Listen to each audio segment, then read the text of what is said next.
No episódio de hoje, iremos até a Inglaterra, conhecer castelos sombrios e histórias brutais.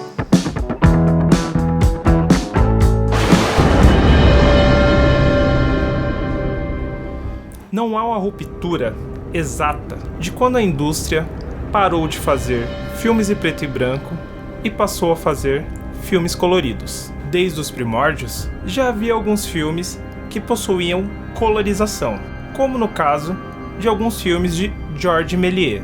Nesse caso, a técnica era feita com uma pintura à mão, quadro a quadro. As técnicas de colorização nos cinemas foram se desenvolvendo até chegarmos na década de 50, na qual boa parte das produções já eram coloridas. Mas como fica o horror nessa história? Como vimos até aqui, boa parte das produções de horror eram de baixo custo.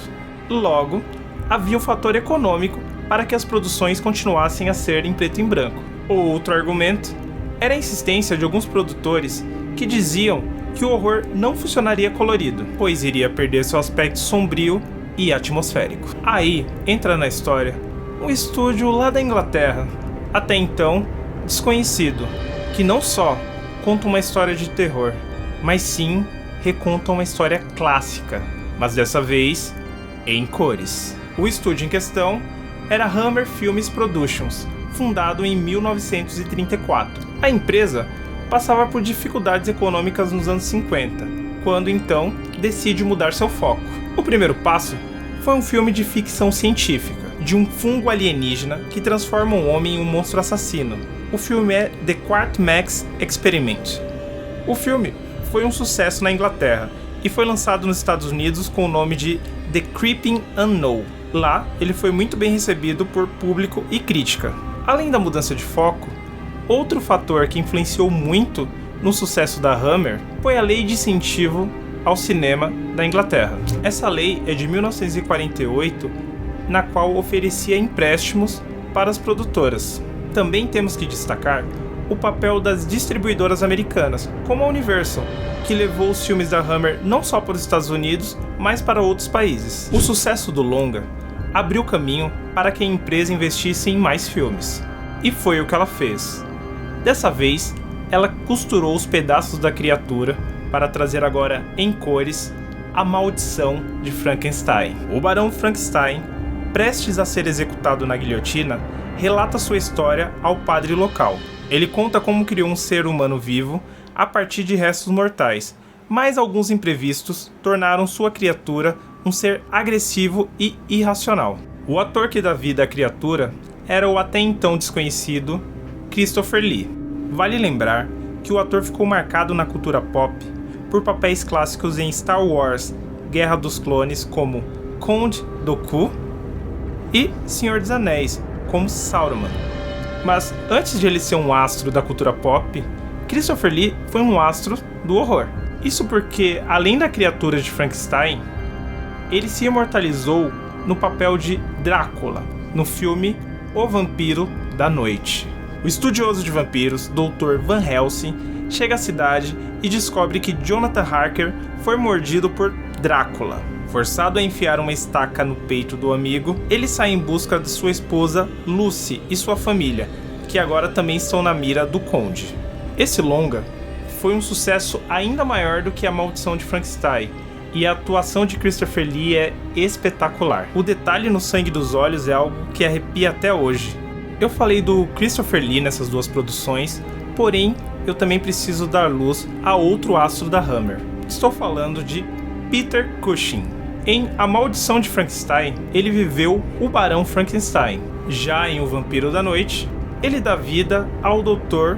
Van Helsing. Peter e Lee repetiram a dupla em diversos outros filmes da Hammer. Eu falei bastante do fator inovador das cores que a Hammer trouxe para o gênero, mas não é somente esse o legado da produtora para a história do horror. Se lembram que no episódio da Universal eu comentei que eles utilizaram a fórmula à exaustão?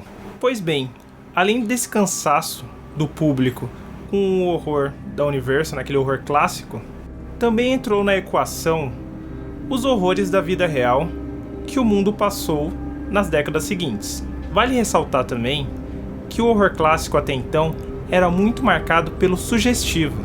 Então, o horror gráfico era pouco explorado. Aqui, eu não procuro fazer um juízo de valor sobre o que é melhor, mas sim destacar o que em sua época chocou mais. Por exemplo, o horror sugestivo dos anos 20 e 30 funcionou bem em levar arrepios para a plateia.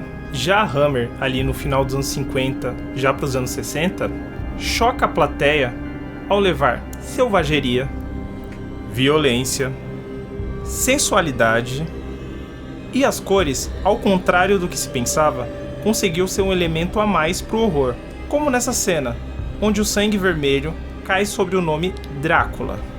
Mas não só de monstros clássicos viveu a Hammer.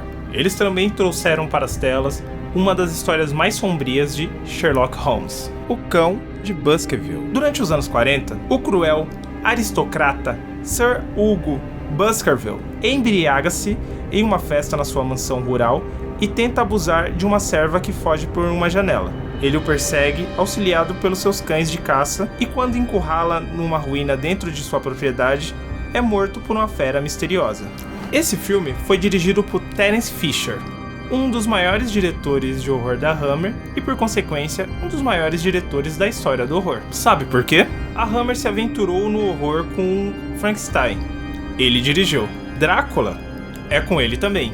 Vamos de mais monstros clássicos. A Múmia, Lobisomem, chama o Terence. Ele também dirigiu o macabro The Devil Rides Out, que é uma obra clássica do ocultismo e trazia para a tela temas polêmicos para a época, como o satanismo e a bruxaria, de uma forma mais realista e aterrorizante. Tudo isso em uma atmosfera sombria e misteriosa. A Hammer, assim como a Universal, foi perdendo forças no mercado do horror ao longo do tempo, mas conquistou para sempre seu lugar com um influente legado, abrindo um caminho para brutalidade, cor e horror.